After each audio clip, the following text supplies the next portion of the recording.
You just grab the nose and you just pop. And you pop it, and it basically just releases. So you're good. Nothing happens to you. No, that's an interesting looking snake. Cassandra was saying earlier, she's like, we looked them online. It kind of looks like a rattlesnake. Yeah. Yo, they're supposed to mimic rattlesnakes too. Albino. This is sable, and super anaconda together. Wow. And then you also have lavender on top of that, which is a world's first. You can see the space that he has here. How many snakes do you just have in here right now, you think?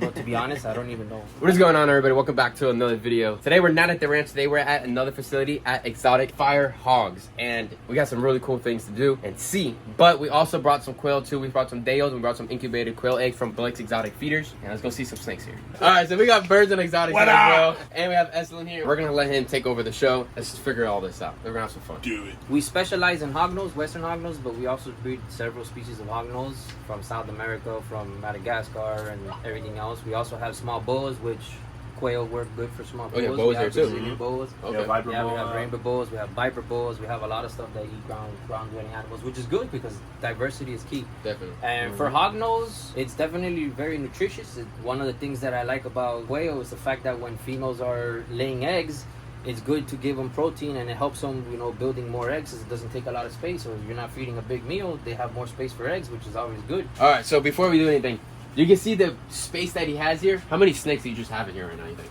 But to be honest, I don't even know. I count racks. I don't count snakes. Yeah, well, there's a lot of snakes. More than 5, a lot less than 1 million. There you go. But it's really cool. He converted his garage into an awesome room, all insulated, temperature controlled, and it freaking works. We have everything on a timer, so it turns, all the lights turn off and on according to the season that we want to replicate. Oh, wow. We also have the fans that are on. They're also on a timer. Everything is insulated. We have to insulate because in the state of Florida it's too hot. It's crazy. If it's not over humidity, it's too hot or whatever, so we gotta make it perfect. Make the perfect ecosystem. We use racks. People say, oh, racks are bad, everything. Personally, it's been the thing that we can manage and control the best. Also, this species does prefer smaller confined spaces. It might look inhumane to certain people, but in the wild, these guys, you said, actually in the United States too. Yeah, they range in the United States. Ground-dwelling species, nothing in the trees, just live in the ground. Yeah. Even though they're known to kind of, climb a little bit, it's not like their go-to. Yeah. But they basically take any burrow during the harsh winters. They'll go and they'll actually congregate. They'll get into groups. Oh, wow. And then you'll see them in there, probably 5, 6 snakes, 7 snakes, and then they'll go 3, 4 months without eating or anything while they're brumating. Kind of like, how the bears hibernate, it's the same thing. And then when they come out, it's breeding season, which is what we do. We mimic the seasons. Yeah. So for us in Florida, this is considered, winter, even though we still have our tees and sandals. But he was trying to make me put a sweater on before I got in here. I was like, I don't know, bro. But for us, we control temperature, which obviously tells them what time of year it is. Okay. So if you see everything, we always have gauges everywhere because the room has to circulate. That's why we got fans everywhere. So I know you have a ton of morphs inside of here. Do you have one that's normal and see, or do you have no normals? Yeah. There's normals, but it's actually has something, but it's normal. Okay, so that doesn't matter. This is a head Swiss chocolate, but this is what a classic I was told way back then from another guy, they're actually kind of like venomous, or you could just touch them or they're fine. They're considered, no, they're fine. They're rear fang species, which means that they don't constrict their prey. Okay. Their fang is all the way in the back, which is what rear fang is. Yeah. So they basically eat their prey alive. Oh, wow. So they carry a little punch, and the punch is specifically so that as they're chewing down and maneuvering the food to go down, they're able to stun it to the point where it doesn't, it's still alive, but it doesn't get away from them and it doesn't bite them. Or you ever been bit? Yeah, a ton of times. Yeah. So that's a normal one? That's what we would consider a normal. Yeah. Okay. Then a more common one would be something like, this is not common, but this is what you would call a conda. That's a conda version. So a little one like that would definitely even take a little button quail. Yeah. He's not going to take the contorted quails, but we're working on the button quails really soon. Yeah. And it's a perfect snake for everybody because it doesn't get big. You have them in a small space, and it's just a good snake for an apartment and all that. Females usually max out at about 300 grams. Look at this one. Then you can get them a little bit bigger. So this is albino, this is sable, and super anaconda together. Wow. And then you also have lavender on top of that, which is a world's first. So this is considered a world's first? Yeah. Wow. I just have to prove it. For the skeptics and everything, I have to prove out the lavender side of it. If somebody hit you up right now and said, I wanted to buy it off my channel, would you sell it or no? Yeah, I would. Yeah. I would, Because we have another one, but if it was the only one that we produced, then no. Heck no. How do you sex them? I ask a lot of questions because I have no idea about these things whatsoever. I'm more of a turtle guy, as you guys know. So this is the brother, but he doesn't have any albino. So he's missing the albino gene, which is what makes it that really pink color. Yeah. So if you turn it around, males have a long and thin tail. See, right here? Yeah. Have a long and thinner tail, and then females have a short and stubby tail. And if you notice, it tapers. Yeah. So the male doesn't taper; it's more like a pinky finger. Yeah. It doesn't taper. Taper's right about there. Yeah. It's cool. And then that one keeps going. Brother and sister. Yeah. Brother and sister, they're clutch mates. It's like me and you. On the next episode, we'll teach Blake how babies are made. This is Sable, which is an increased melamine gene, which is black. And then he's also a lavender, and he's het for albino. So that one is a triple visual, and then this one is not. Everything with a blue label is male. Males are all here. That makes sense. Yeah, and then all the females have pink labels. There you go. I already saw you had like 3 different substrates for. Yeah, so we're testing out this substrate mixture right here, With like which topsoil is and sand. It's peat moss and sand. And then the average, what everybody uses and what we're used to using is shaved aspen. Yeah.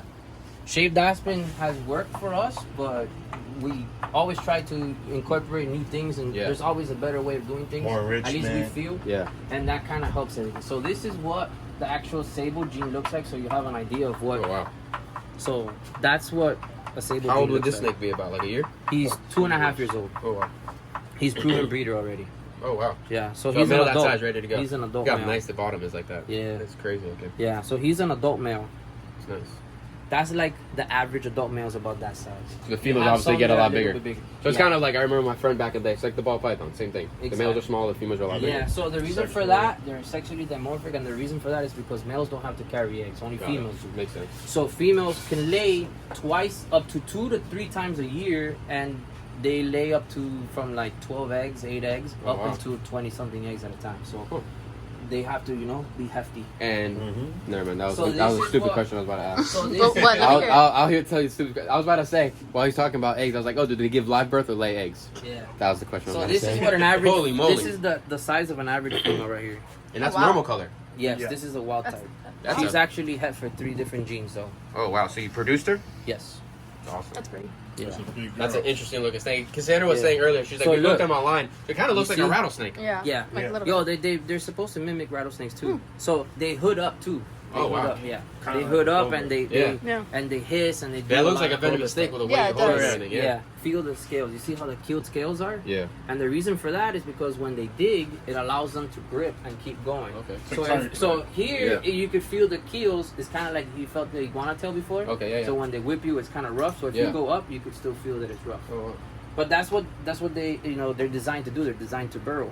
Yeah, these guys no problem will eat a full-size contorted. I mean, Yes. they'll eat a nice A day old. female. So this adult female, let's say she goes into breeding, right? Yeah. As soon as she goes into breeding, the appetite is like heightened. It's like ×3. Because she needs to produce Oh, those that's eggs and all that. Yeah. So in order for her to be able to produce the 2-3 clutches that she can, she's gonna first not want to hit her reserves, which is important to feed good food, because now they're pulling, instead of pulling from their body, they're gonna basically go from food straight to eggs. Got it. And then the first clutch, usually after like 2 months. Yeah. So they'll go 2 months literally eating as much as they can. Wow. So for her, I would say 2 to 3 boil would be enough for about a week.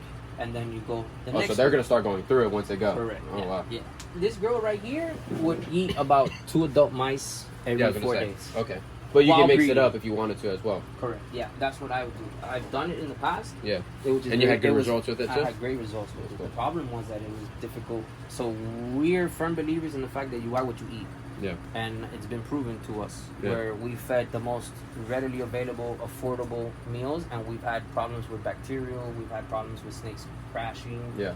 And then we realized, okay, well, what have I done different? Nothing was done different except the sources of feeders that we were getting. Yeah. Which is the reason why we started investing and putting more effort into that, where it covered the most important basic, which is healthy food. Yeah. That in turn yield way better results for us. Yeah. Makes So sense. having you there and supplying us with healthy animals that haven't been passed around 3-4 Yeah, times that's what you were by the time saying they before. get to Yeah. us, Yeah. Yeah. that's great, because what that does is it solidifies the fact that it hasn't been broken down repackaged and frozen and refrozen. So sometimes when you get pinkies too, you could notice that the pinkies have been, frozen and everything, and they already have black bellies by the time that you're feeding them. Yeah, they're rotten already food. Yeah. And this one comes straight from the egg, straight here. Yeah, packaged quickly. What is the purpose of you buying 20-cent pinkies? I gotta feed 3 pinkies, 4 pinkies to get the same nutritional content from a 50-cent pinky. Makes sense. And you're not running the risk of bacteria. Yeah, and losing your animal too. Correct. Yeah. Makes sense. Like, you could be feeding an animal like this. This is a very rare animal. PPA snow anaconda, which is PPA xanthic. Look, this is a very cool looking snake. That's one of our right? favorites. This one will eat 2-3. That so thing look, is it's about going to bite at me. you. Look, see? Oh, heck no. And that's what they do. So the cool part about it, look. You don't have to take you to the hospital? No. I'm not driving. At least not for this. Maybe after Flanagan's, but not for this. But look, see right there how she's teaming down? Yeah. Okay. You're gonna see that she's gonna try to chew. So if I do this, nothing's gonna happen. She's not gonna get off. She's gonna try to just clamp down more because she's figuring that the food is fighting back. What she's designed to do, and her mind is telling her to do, is basically chew down. So if you see, remember the upturned nose? Okay. So what you do is I'm gonna try to do it this way. Look, you just grab the nose and you just pop and you pop it, and it basically just releases. So you're good. Nothing happens to you. No. Gabe, here, by my finger, I'll show them how to do it. So look, you'll notice that the saliva right there, but nothing doesn't puncture. The babies don't puncture that much. It's like a release button. So this female right here will be eating 2 fuzzies. That thing's pretty. This female right here will be eating 2 fuzzies a week. So we feed every 3 to 4 days. Button quail would be a good diversity because then I could give her 1 fuzzy, and then the 4 days later she could eat a button quail. You don't have to supplement as much when you are feeding good food. Supplementing is important. A lot of people don't realize that. Yeah. Even and for supplementing, us, like you putting calciums on the mice? Oh, yeah. Oh, wow. If they don't get full prey with the internals, you're going to have so to supplement we with use Vionate, we use Osteoform, and then we also use probiotics. Oh, wow. Those are the go-tos. Then these are also, this is, like the staple. Yeah.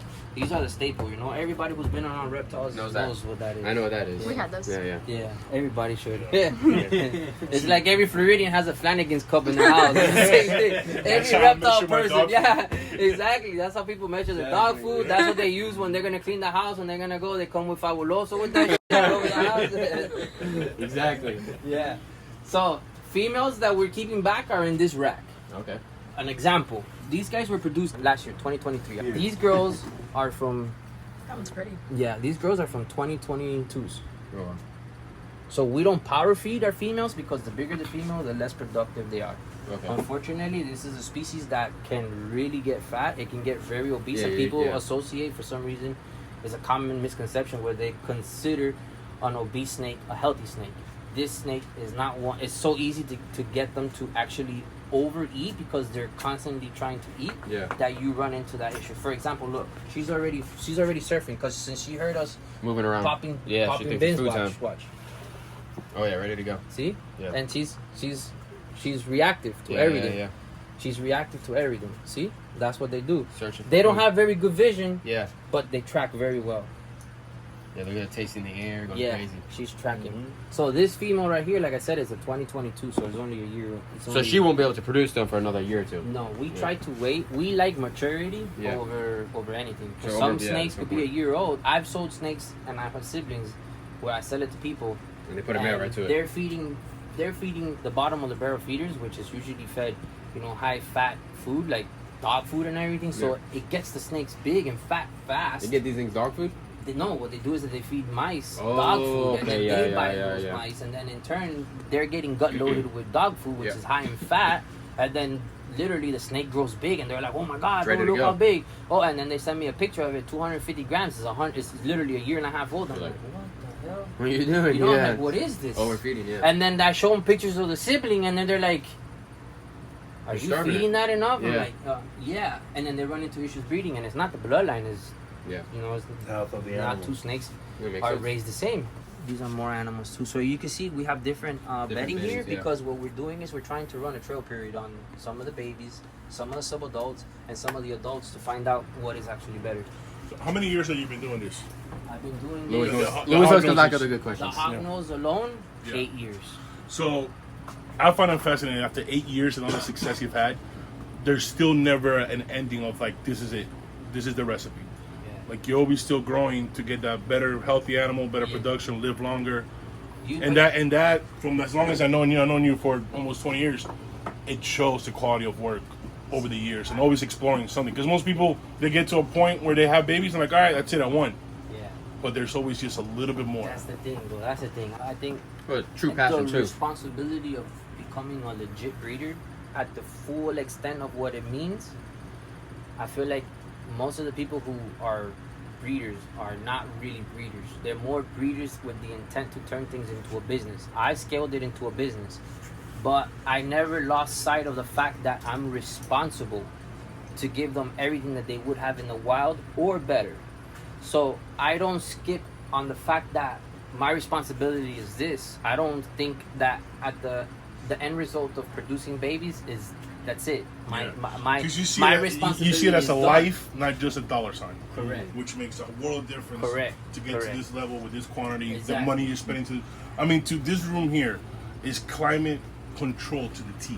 Yeah. Like if you want 75% humidity, you will get 75% humidity. Yeah, I mean we have in the winter here that the AC has to work even harder to battle the heat. Or in the summer, same thing. We have to put air purifier to purify the air so it doesn't stay stagnant, and then we also have humidifiers to bring up the humidity because we don't want problems Everything's with consistently moving, fresh air, fresh temperature, everything. Yeah. So we battle everything the best we can, and I know that. There's no rock. See, that's the timer right there. Pop it open right here. I never leave a rock unturned when it's my responsibility and my duty to do the best that I can. And the best that I can is not whatever I have in my fingertips. I go searching for whatever. And I'm not the type of person that chooses sides. Like, racks and this and that. There's a lot of people that like to label things. Yeah. Me, what I label, my ambition and everything is to the best of my ability. And to me, if I give my family 110%, this is also getting 110% because I can't choose the two because without one, you don't have the other. And it shows, man. Like I tell this to everybody, man. You're probably the best hog-nose breeder in the world. Plus, and that's just the beginning, because a lot of people don't know that your roots started with a lot of difficult animals, and being very successful with calling this stuff. I mean, it's been how many years since Spider-Man? What's Spider-Man? See, some people in the comments will know who Spider-Man from Estlin is, and if you know who Spider-Man is, make sure you put it in the comments because that is a legendary animal. Yeah, that Spider-Man was one of the first red body, blue bar, ambelobies, panther chameleons that I produced. That was bright red, bro. A lot of animals. Bright.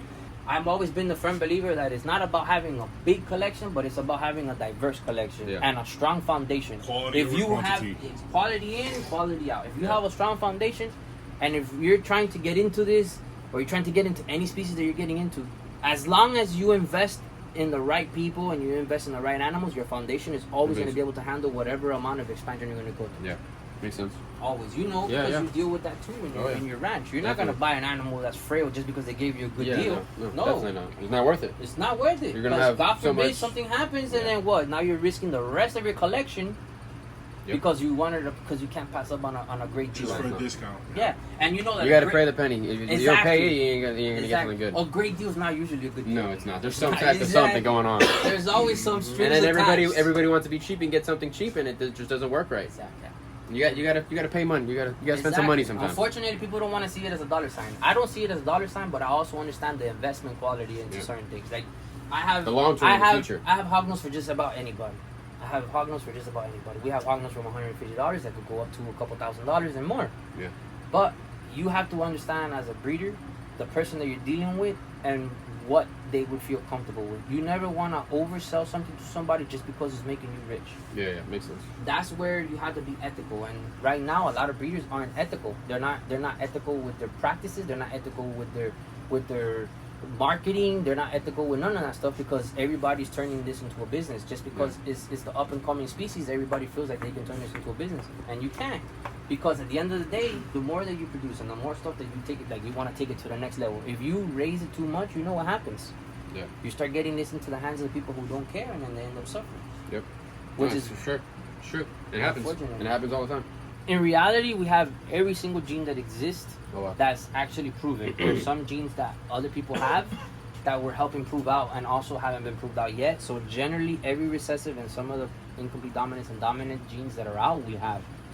So I'll start with showing some of the sub-adults that are very colorful, and then we'll end up to the adults. Again, we just brought them out of brumation. Yeah. So this is the very peak of the, like, very beginning of the stages of breeding. So some of the snakes are kind of like, you know, jumpy because they just got pulled out of sleep. So they're starting to get hungry.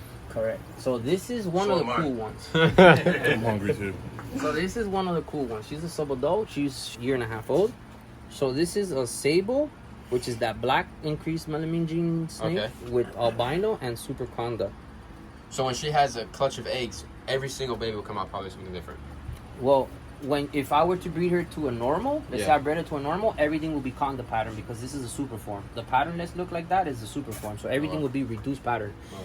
Now, it depends on what route I want to go. Gotcha. So if I want to add another gene, which is the goal, I don't want to produce more like her. I want to add a gene to her. Gotcha. So that means that I would probably get black babies, and then according to whatever male I produce or I breed, then it'll be a little different. So, and you put new styrofoam cups every day or however often? Yeah. So you don't clean them, you just so change them. we're firm believers that the best biosecurity is prevention. So I don't reuse anything other than our holders, and they go through a rigorous cleaning. So we use 2-ounce cups for the babies and for the sub-adults, and then I use foam cups, which are 8 ounces, for all the adults. And everything else, I'm pretty handy with what I do, so I enjoy, you know, adding stuff like this right here. This is our holders. Yeah. And then this is a laying bin. This is a female's laying bin. This is what they use to lay. And they just go right inside there? Yeah, they go in there and they lay their eggs. She's one that was bred late last year, so she's not breeding right now. Yeah. We don't necessarily breed all our girls every year. Yeah, it makes sense. Take them a break. We give them a break. If they're having a hard time to, you know, recover, so we give them a break. So you put majority all these females in the refrigerators already? Yeah. Oh, wow. Yeah. We put about 175 females in general. Explain the refrigerator thing. Yeah, he puts them in the fridge. Did you ever cook one by mistake? Huh? Have you ever cooked one by mistake since you put them in the fridge? No. All right. So what you mean by putting it on the fridge is that actually a freezer? You gotta explain that. Right? All right, go ahead. I can show you what the refrigerator is like. We'll go to the other so you have to lower the temperature so they can hibernate to get in the process for getting ready for season, right? So in the wild where they're from, they can get down to like the 30s, 20s. Sometimes it snows. It snows very often. But so you make it snow in the refrigerators? The reason why it almost does because it's a refrigerator, so the back is full of ice. Yeah. So, but what happens is this. They basically burrow, and that's the reason why they look for burrows. That's the reason why they've adapted to actually run from the snow so they don't necessarily freeze because they can freeze. Being that fact that they hibernate, what it does is that it allows them to basically cool their body down to the point where they regulate their breathing, they regulate everything, they live off of body fat. In reality, it's like fasting. So throughout that fasting process, they basically clean themselves out to the point where when they come out, they lose water weight, and sometimes they, you know, poop out all the stuff that they could have accumulated throughout the year. So it's basically super healthy for me. And then when they get out, they know it's spring. Yeah. So we mimic that.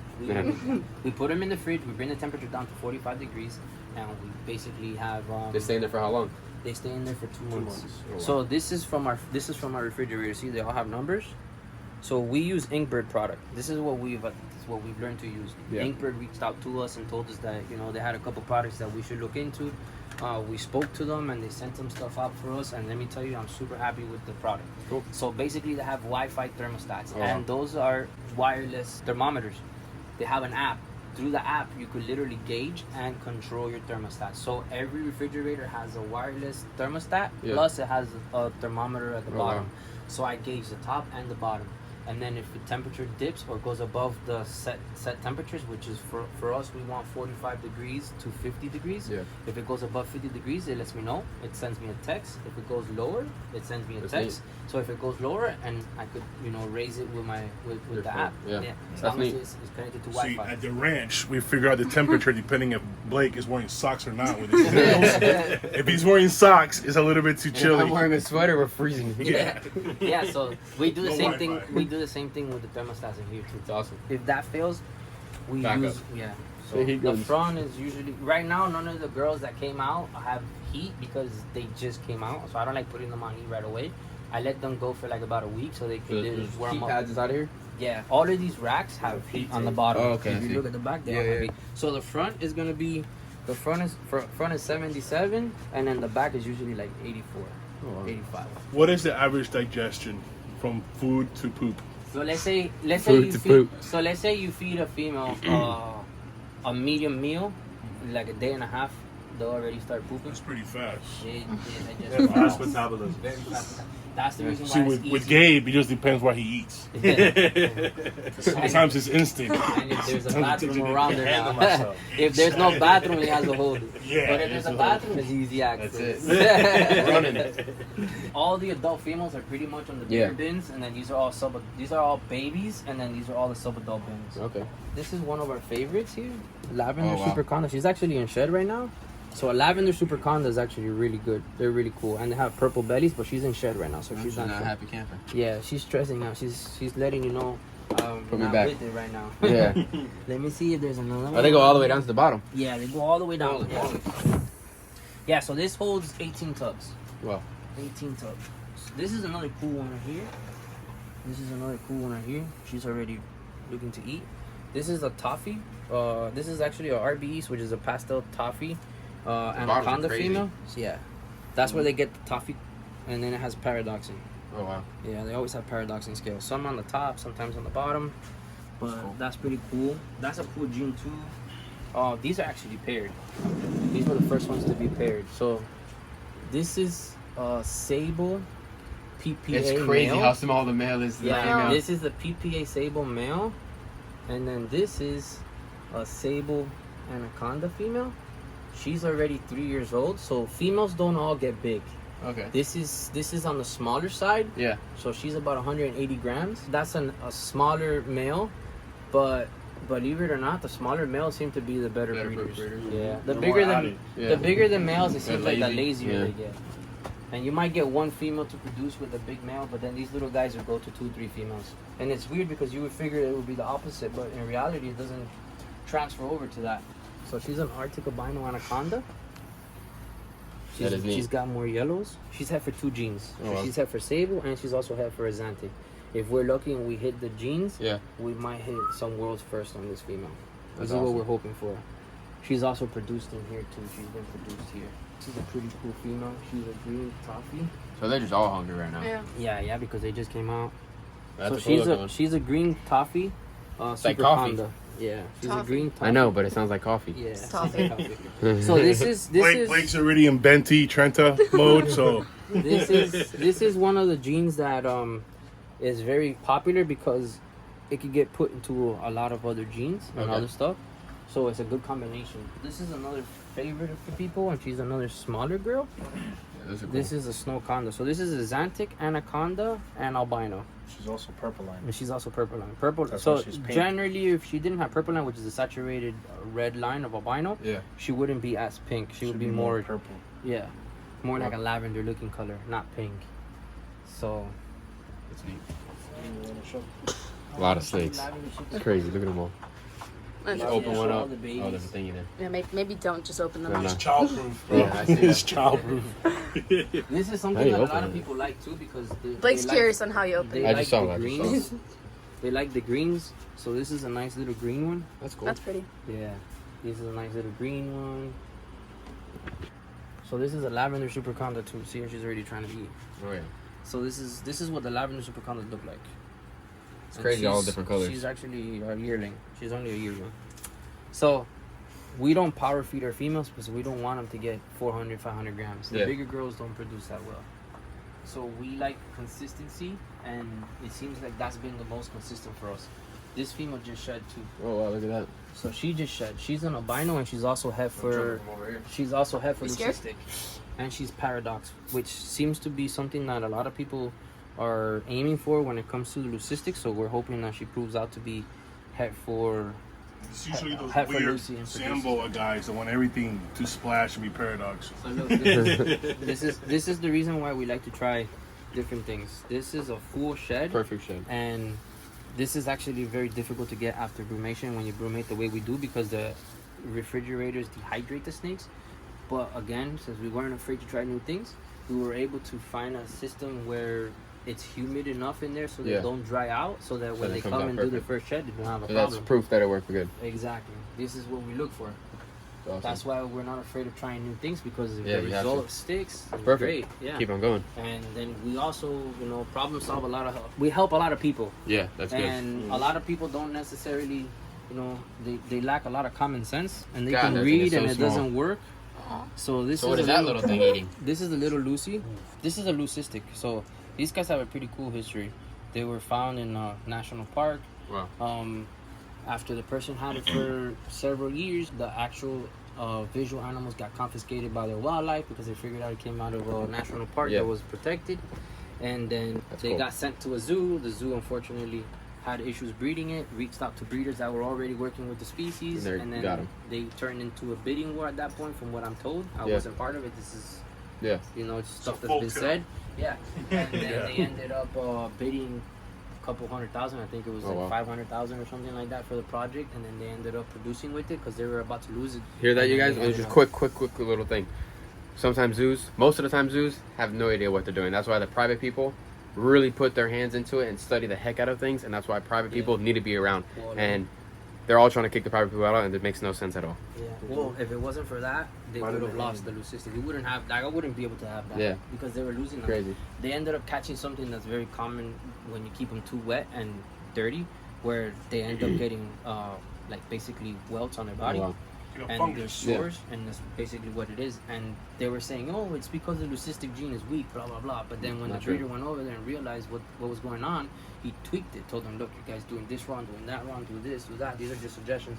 And then he ended up, you know, doing what he was supposed to do, which is giving Yeah. pointers to get it to thrive. And then once they started to produce, and then Woke it up, it got better.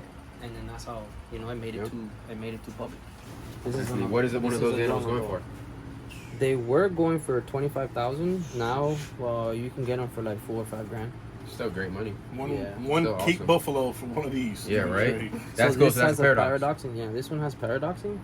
So you're gonna try to breed for more Yeah, of that? has paradoxing in the face, has paradoxing on the neck, somewhere along the body. Let's see. We hope to see if it sticks. And that's A what. couple And you people get that have by line breeding, by getting, you know. yeah, so the working and working and original working. line, the original leucistic line, seems to have that pop up more frequently than other lines. So for people that have the original line and have line bred it to the point where they're consistently producing it, then yeah, they have it. All right, so here's a quail that I'm gonna give to exotic fire hogs right here. We have the frozen incubated eggs and a 50-day pack of quail right there. So here you go. And then as well, we have cards. So we're gonna give this to him too, so that when he ships out any snakes, other people that want snakes and you guys want some feeders, you know, hit me up. And make sure you guys are following him on Instagram. Definitely learned a lot of stuff here. Never knew about half the stuff. I didn't even know where hog-noses came from, to be honest. There's a lot of animals out there, and you're learning every single day. What are you about to say, Luke? Let's hear it. No, I'm saying, if you guys want the most humble, amazing product in the industry, Correct. Hog-noses in the world, trust me, this guy right here, Thank you. he's been around Hog-nose for king. I ever, appreciate it. and there's a reason he's been around for so long doing this quality of work. So thank you for your I hard work, appreciate it. Yeah. teaching the hobby how to properly keep these Teaching animals. hobby, exactly. Give this video a thumbs up, subscribe to the channel, put your post notifications on, and if you guys want to see more videos of Lewis and I freaking traveling and seeing more people's hobbies in their property and stuff, let me know down in the comments and we'll make it happen. I'll see you guys later. Peace out, everybody.